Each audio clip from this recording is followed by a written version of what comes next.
Om Namo Bhagavate Vasudevaya. Reading from Srimad Bhagavatam, Canto 6, Chapter 5. Narad Muni cursed by Prajapati Daksha. The last verse, verse number 44. Shri Shuko Vacha Pratijagraha Tadbadham Narada sadhu sammataha etavan sadhu vadohi titikshete swayam. Translation and purport by His Divine Grace A.C. Bhaktivedanta Swami Srila Prabhupada. Sri Shukdev Goswami continued, My dear King, since Narad Muni is an approved saintly person, when cursed by Prajapati Daksha, he replied, Tad Badham. Yes, what you have said is good. I accept this curse. He could have cursed Prajapati Daksha in return. But because he is tolerant and merciful sadhu, he took no action. Purport. As stated in the Srimad Bhagavatam 325.1, Titikshavaha karunikaha surida sarva dehinam ajata shatravaha shantaha sadhava sadhu bhushanaha. The symptoms of a sadhu are that he is tolerant, merciful and friendly to all living entities. He has no enemies. He is peaceful. He abides by the scriptures, and all his characteristics are sublime. Because Narad Muni is the most elevated of sadhus, devotees, to deliver Prajapati Daksha, he silently tolerated the curse. Sri Chaitanya Mahaprabhu has taught this principle to all his devotees. Trinadapi shunichena tarori api sahishnuna amanina manadena kirtaniya sadaharihi. One should chant the holy name of the Lord in a humble state of mind, thinking oneself lower than the straw in the street. One should be more tolerant than a tree, devoid of all sense of false prestige, and should be ready to offer all respects to others. In such a state of mind, one can chant the holy name of the Lord constantly. Following the orders of Sri Chaitanya Mahaprabhu, one who preaches the glories of the Lord all over the world or all over the universe should be humbler than grass and more tolerant than a tree, because a preacher cannot live an easygoing life. Indeed, a preacher must face many impediments. Not only is he sometimes cursed, but sometimes he must also suffer personal injury.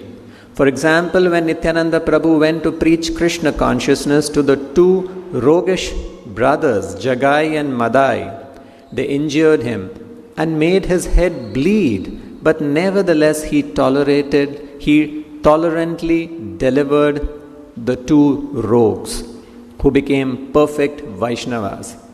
This is the duty of a preacher. Lord Jesus Christ even tolerated crucifixion. Therefore, the curse against Narada was not very astonishing, and he tolerated it. Now it may be asked, why Narad Muni stayed in the presence of Prajapati Daksha and tolerated all his accusations and curses? Was that for Daksha's deliverance? The answer is yes.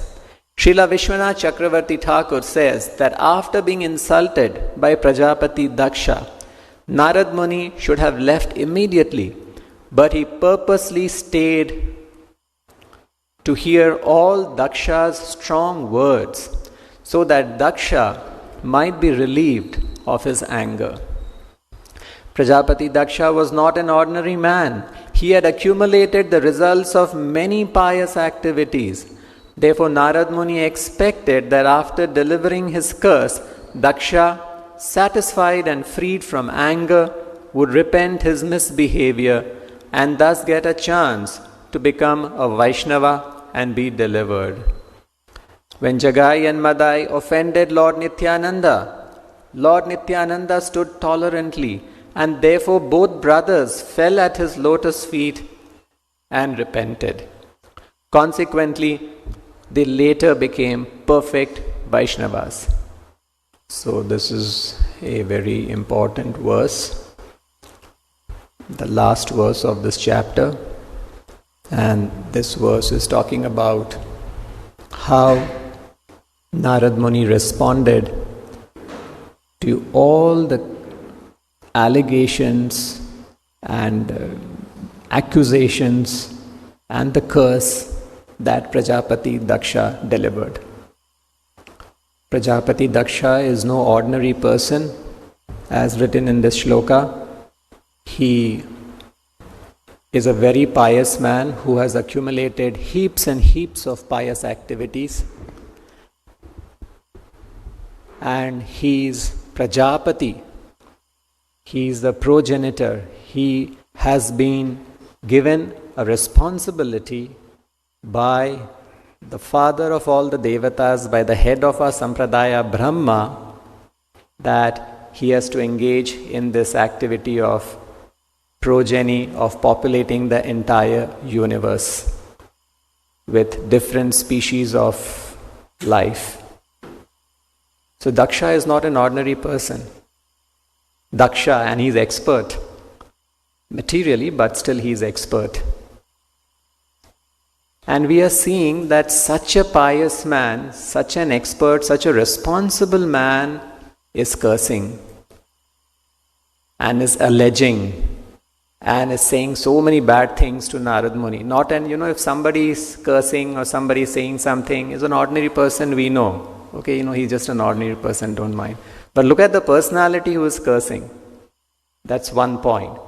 And the personality to whom he is cursing, Narad Muni, the most saintly, pure, dear devotee of Lord Krishna. So two great personalities, one cursing and the other getting cursed. It's not just an ordinary interaction. And we see here that how wonderfully, soberly, maturely Narad Muni handled the whole situation. He did not react, he did not respond.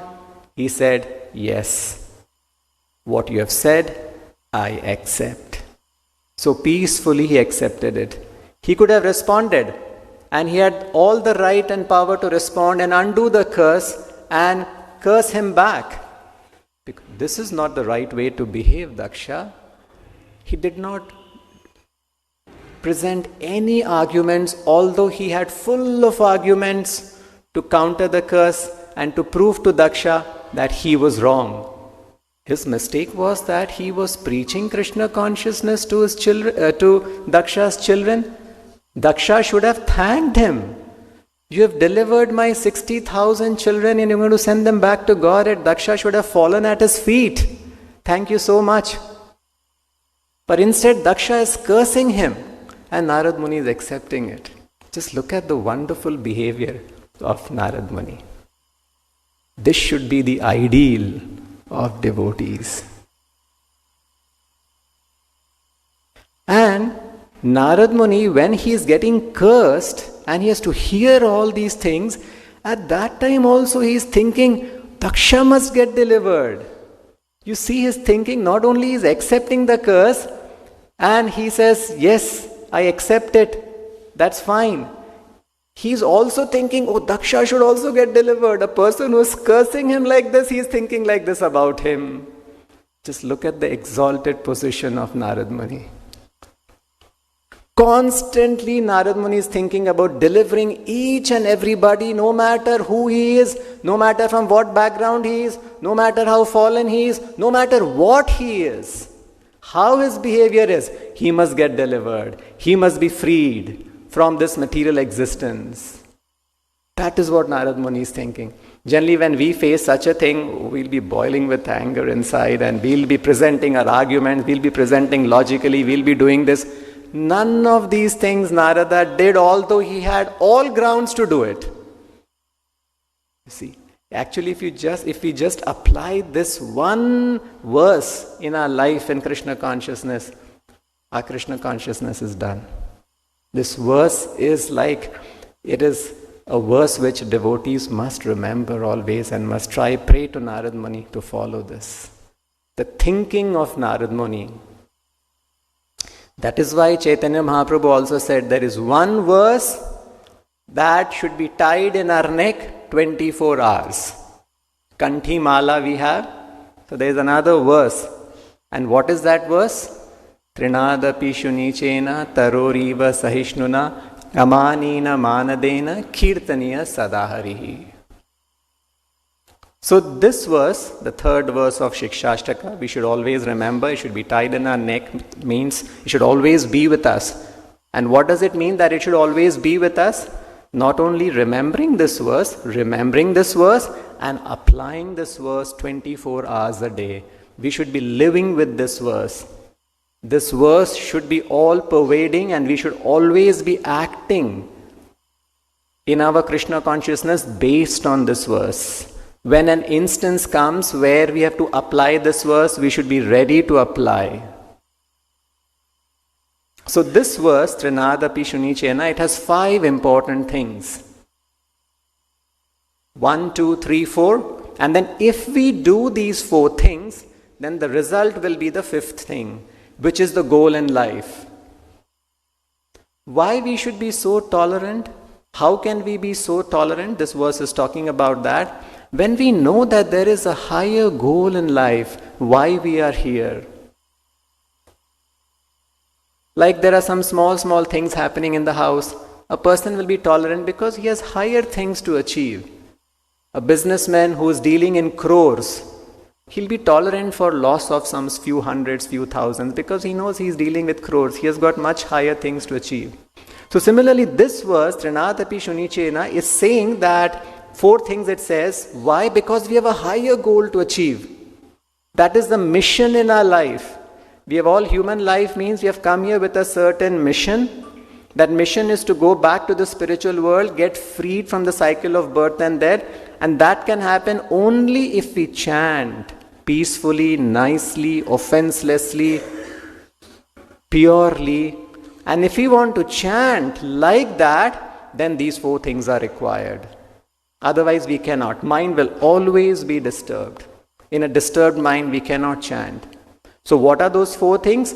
First is, we have to be humbler than the blade of grass. Prabhupada says in another place, humbler than the straw in the street. See, this first part has got 3 more important parts. Straw is actually a very humble post. Straw has no meaning, right? It's just an ordinary straw. And a straw which has actually got no meaning, a straw on the street, it has further no meaning. Because sometimes straw may have some meaning if you use it somewhere. It's an insignificant thing. But this insignificant thing is lying in the most insignificant place. Street means it's like, you know what a street is. So a straw lying on the street and lower than that. Not just lower than the straw, lower than the straw in the street. That much humility should be there in a human being. Then he will be peaceful. Lower than the straw in the street, more tolerant than a tree. Tree is the epitome of tolerance. People are taking away its fruits, it doesn't bother, it gives it away. People are taking away its flowers, it gives it away. People are not offering the tree anything, but just plucking the fruits and plucking the flowers without giving anything to the tree. It is happy to give it away. People are taking its leaves, it is okay. People are cutting the tree, that also is okay. Still he will continue to stay, he will be tolerant, and he will give whatever he has with him, balanced fruits, balanced flowers, and he will continue to give shade with whatever possible, whatever the tree has in possession. Till the last moment, the tree will serve everybody very tolerantly, without raising any noise or issues about he being mistreated. This is the way our behavior should be. Chaitanya Mahaprabhu, you cannot say these are impossible things. No, these are not impossible things. These are very much possible, provided we are ready to do it. Otherwise, Chaitanya Mahaprabhu gave only 8 verses, and this is one of the verses, and Chaitanya Mahaprabhu gave it for us to follow. It is very much doable, very much possible. It's just a willingness, a desire that I want to get liberated from this material world, and for that this is the requirement, so I must do it. Just like you see, if there's a requirement, if you have to pass an exam or you have to pass an interview, there'll be some requirements.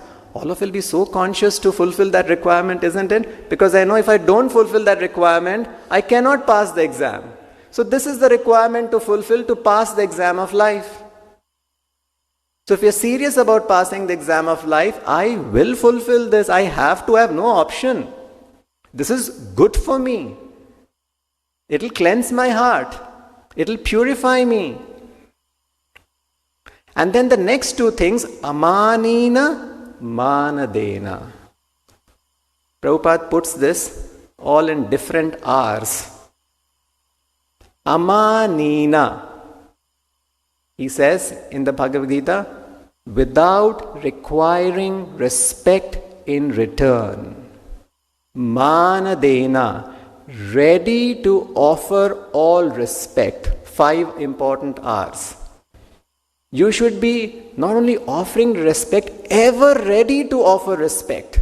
Manadena. And because I am always ready to offer respect, I must also get respect. Prabhu, I am giving him respect. Why is he not giving me respect? It should be proper treatment. Logically we are right. We should get respect when we give respect. Logical. But this is not logical. This is transcendental. In spiritual life, if we always apply logic, it will not work. Because we want to cleanse our heart. There's so many things lying inside our heart.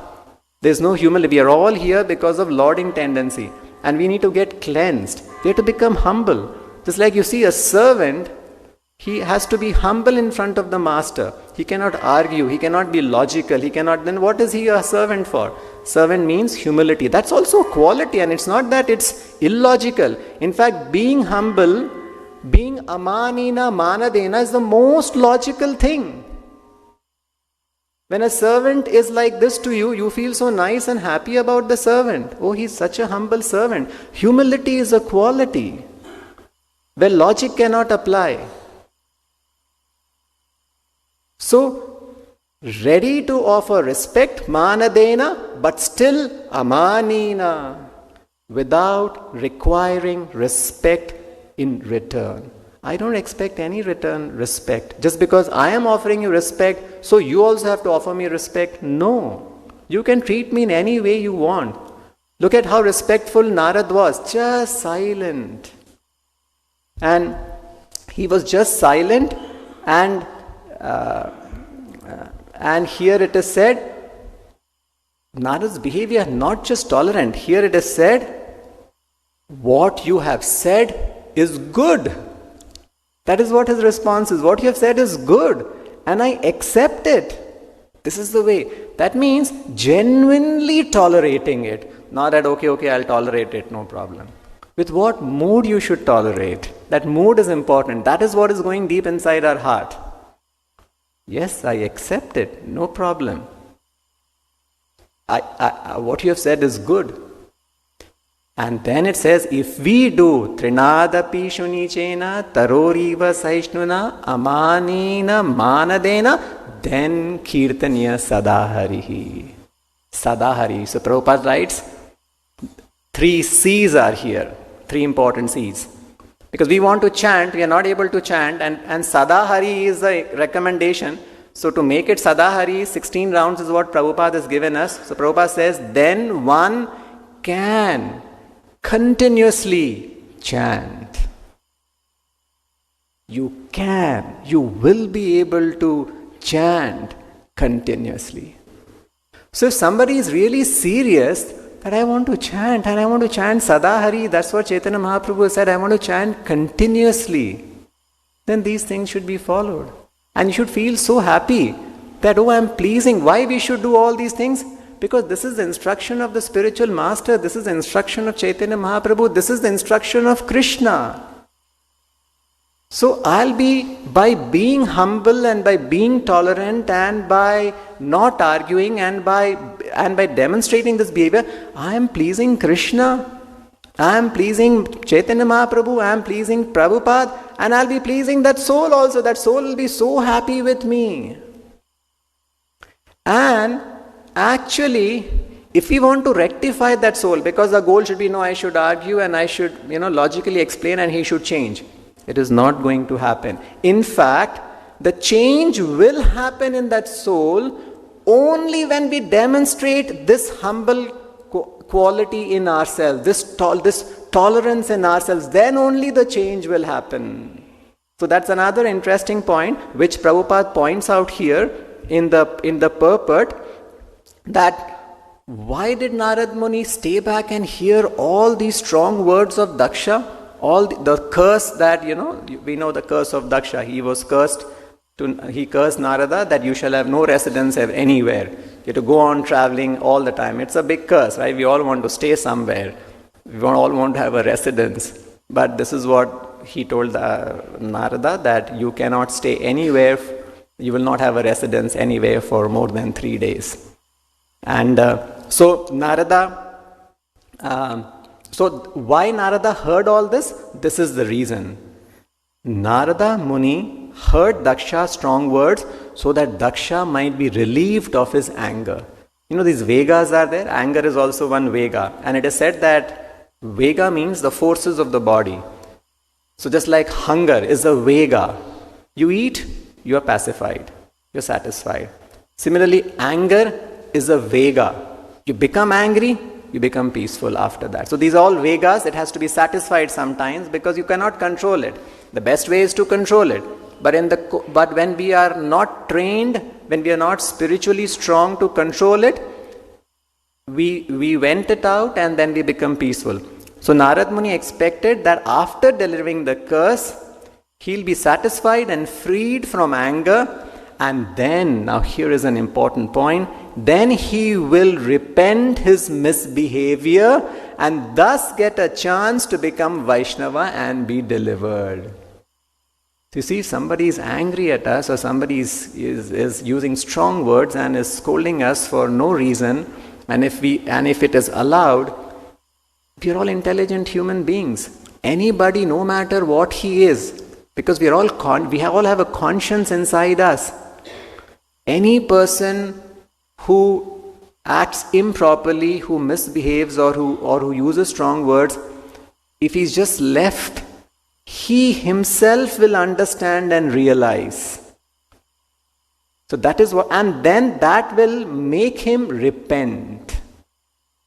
And in the next verse, Prabhupada writes, soon after this, that Daksha repented his misbehavior with Narad Muni. So you see, such a wonderful solution. Whole problem solved just by Narada not counteracting and silently accepting. Daksha also was cleansed from all these things in the sense that he actually repented for his misbehavior with Narad Muni.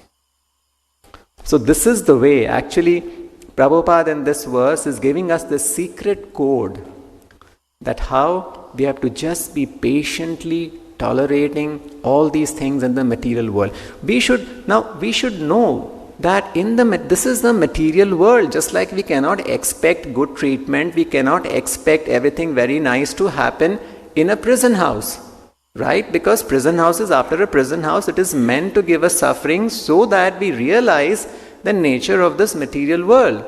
in the nature of the prison house. So in the same way, we must always be conscious where we are living. We are thinking everything is very comfortable. No, sir. That's why every day in the morning we sing Samsara Dava Anala Lidha Loka. This material world is described as a place which is like a forest fire, conflagration. So if you have to live in Mandaha, Sumanda Matayo, Mandabhagya Upadrita. This is the nature of the material world. There are bound to be problems, there are bound to be difficulties, there are bound to be misunderstandings. One of the symptoms of the material world is misunderstanding at the smallest thing. A small topic will become like a big argument because that's how the nature of the material world is. So, knowing that this is the place, this is the material world, and I must get out of it. So unless I tolerate, I cannot solve all these problems in the material world. This is a place like this, and so Narad Muni delivered Daksha just by his behavior. All preaching done by keeping quiet. Just look at it. How wonderful it is. He didn't preach one word to Daksha. Preaching was to his children. Krishna consciousness. But he did perfect preaching to Daksha by being silent. Daksha repented. Oh my God, what did I do? I shouldn't have done this. And he repented and he wanted to make him a Vaishnava, to give a chance to become a Vaishnava. And Prabhupada writes in the purport about the Jagai Madai story. We all know the Jagai Madai story. Actually, Nityananda Prabhu delivering Jagai Madai. Actually, why did that Jagai Madai story is a very famous story, very popular story, right? How did that story come into existence? Because of Nityananda Prabhu's tolerance. And we see Nityananda Prabhu also demonstrating the same behavior like Narad Muni. Jagai Madai, meat eaters, intoxicators, gambling, illicit connection. All vices they had. And Nityananda Prabhu and Haridas Thakur, when they heard that there's a commotion in the market street because these two brothers, they were belonging from the Brahmana community, but fallen. Gamblers, meat eaters, all this they had become. So Nityananda Prabhu, imagine if somebody is meat eating, intoxicating, gambling, and they're creating a commotion and they are drunk and they are mad like that, we'll go away from them. But Nityananda Prabhu and Haridas Thakur are thinking, let us deliver them. And then, when in the course of deliverance, we know the story, when they are hit by Jagai Madai with a stone on the head, Nityananda Prabhu starts bleeding. But he's still tolerant. Just look at the wonderful behavior.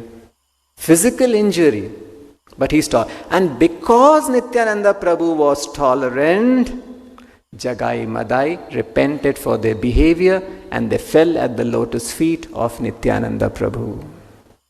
Even though they hit a stone and abused Nityananda Prabhu very badly, Nityananda Prabhu still tolerated it and told him, okay, no problem, you're beating me, you're behaving, you please chant Hare Krishna. Nityananda Prabhu's also only preaching was, please chant Hare Krishna. And Prabhupada, that is why Jagai Madai fell at their lotus feet, because such an exalted, exemplary, magnanimous behavior Nityananda Prabhu exhibited. So similarly, we are also devotees, we are disciples of Srila Prabhupada. Our behavior should also be on these lines. We have so many examples. Prabhupada is writing in the purport about Jesus Christ also. Jesus Christ, forgive them for they know not what they are doing. He also tolerated, he also forgave. And that's why Jesus Christ, today Christianity is such a big religion, because we have such an exalted personality, Jesus Christ, who demonstrated such exalted behavior. And our scriptures are filled with such examples. Ambarish Maharaj, when he was cursed by Durvasa Muni, he was just silent, did not say anything, just tolerated it. And because Ambarish Maharaj just tolerated it and he was silent, Durvasa later, after the entire episode happened, and he comes back and Vishnu tells you, go back to Ambarish and only he can forgive you. And he comes back to Ambarish and he starts asking forgiveness. And then he glorifies Ambarish. Ambarish, you are so nice. You're so wonderful. You're so forgiving. You're so magnanimous. I wanted to kill you, and you are glorifying me. And you are asking for forgiveness from me. And you protected me finally. I wanted to kill you, and I have been saved because of you. Today, Durvasa was saved only because Ambarish forgave him. And look at the forgiveness of Ambarish, how he is asking for forgiveness. He is asking the Sudarshan Chakra, he is asking Vishnu to forgive Durvasa Muni. Ambarish is saying, if at all I have any because if you want to ask somebody to forgive somebody, you must also, why should I forgive based on what you are saying? What do you have to offer me to forgive him? So Ambarish is saying, if at all I have done any pious activity, if I at all have any pious credit in my bank account, and if at all my entire dynasty of family have any pious credit in my bank account, then I request that in exchange for that, you please forgive Durvasa. So he's ready to let go everything that he has to forgive Durvasa who wanted to kill him. Just look at the comparisons. All extremes. This is a devotee. So whenever we are also faced with certain situations, we must remember these examples. There are so many examples. Our Bhagavatam is filled with these examples, and we must try to follow them. We must try to apply them in our life. At least we must try our best. We may fail, but that is the purification process. Constantly we must be thinking like this. Constantly we must be meditating like this. This is the life of a devotee. We are here in this material world just to get rid of all this kama, krodha, lobha, moha, mada, matsarya. They have filled our heart. And because of this, humility is lacking, tolerance is lacking, forgiveness is lacking. But everywhere Krishna is talking about this. This verse, Titikshasva Karunika, this is a famous verse from the Bhagavatam. In the Bhagavad Gita also, Bhagavatam has so many stories. In the Bhagavad Gita also, in the 12th chapter, the devotional service, verse number 12.13 to 20, in those 8 verses, Krishna is talking about the qualities of a devotee. And in the first quality, Krishna is saying, Adveshta Sarva Bhutanam Maitraha. He talks about 35 qualities that a devotee should possess. And he says, if devotee possesses this, or if anyone who possesses this, he is a devotee and he is very dear to me. Bhaktiman Yasame Priya.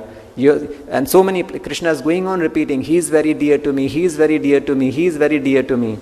And the first quality that Krishna is saying, Adveshta Sarva Bhutanam. Here also it is saying, Titikshasva Sarva Dehinam. Sarva Dehinam, Sarva Bhutanam. These are the words Krishna is using. Not that I'll be tolerant with him, I'll be nice with him because he's nice with me, or he's a good friend, or this, that. Not selectively tolerant. Or not I'm tolerant because he's also like that. No, it is Sarva Bhutanam, Sarva Dehinam. It has no qualification. If like this, then be tolerant. Adveshta Sarva Bhutanam, Maitra Karuna. And you should be non-envious and kind friend. Not just a friend, but a kind friend to all living entities. Bhaktisiddhanta Saraswati Thakur, he said that a devotee should have many qualifications. But there is one qualification that he must have, number one qualification that he must have if he wants to live in the temple. And actually this is true for everywhere, wherever you want to live. But he said it because at that time it was Gauriya Math and he was preaching to all the devotees, and he specifically said it in the temple. He says, what is that quality which is a must-have for a devotee? It's like a non-negotiable quality. If you want to live in the temple, he says that is being tolerant. Because in a temple, you are living with so many devotees. And every devotee is a different kind of a devotee. And to live in a temple with so many different devotees peacefully, because all of us want to practice Krishna consciousness, but we are all we all have a different set of karma, we all have a different set of background, everything is different. So unless we are tolerant with each other and we are friendly with each other, we cannot progress. We cannot, our Krishna consciousness will be hampered. So, and Prabhupada also, so many letters to his devotees, Prabhupada would constantly go on writing, be tolerant. In one letter to his devotee, a devotee was having some problems, so Prabhupada was writing. He gave an example of a ship. He said, you're sitting in a ship and there are many passengers in the ship, and you're having some difficulty in your interactions, in your exchanges with other passengers. Be tolerant, be patient, sit tightly in the ship. Because finally, what is the goal? That you're in the ship so that you can cross over this ocean. Because if you're not tolerant and you jump off the ship, no, I cannot tolerate.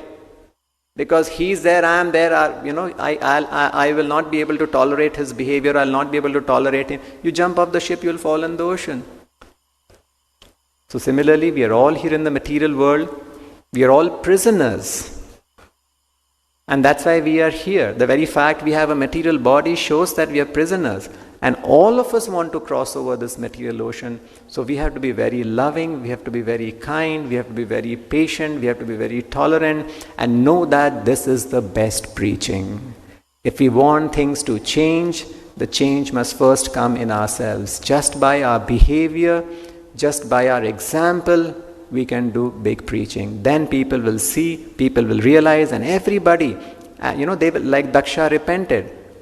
And Prabhupada writes in one purport very nicely, he says that Krishna is revealed in the repentant heart. So if your heart is repenting, Krishna will reveal himself. Prabhupada writes things like this in one of the shlokas in the Bhagavatam. So if you want to make someone repentant, you have to be very humble. Then only he will feel repentant. Because if there is argument, there will be both sides will think, yes, this, that, and so many other things. Oh, he was so nice in behavior. He was so gentle, so friendly, so magnanimous. How could I say like this to him? There will be repentance. And then Krishna will reveal. So it's a win-win situation. By being humble, it is not that you'll be pushed down. Oh, I was humble, he pushed me down. No. If you be humble, that's the best. That's a win-win situation. That's the best preaching. Both progress. So these are some of the things Prabhupada is writing. And he ends this purport when Jagai Madai offended Lord Nityananda stood tolerantly, and therefore both brothers fell at his lotus feet and repented. Consequently, they later became perfect Vaishnavas. You see, it's a very nice connection. They offended Nityananda, Nityananda stood tolerantly, and therefore both brothers fell at his lotus feet and repented, and consequently, it's all a connection. Consequently, they became perfect Vaishnavas. So Daksha also repented, became a devotee. They also repented and became perfect Vaishnavas. This is the miracle of being tolerant, being humble in Krishna consciousness. We will end here. Granthra Srimad Bhagavatam ki, Srila Prabhupada ki, Nitai Gaur Premanande.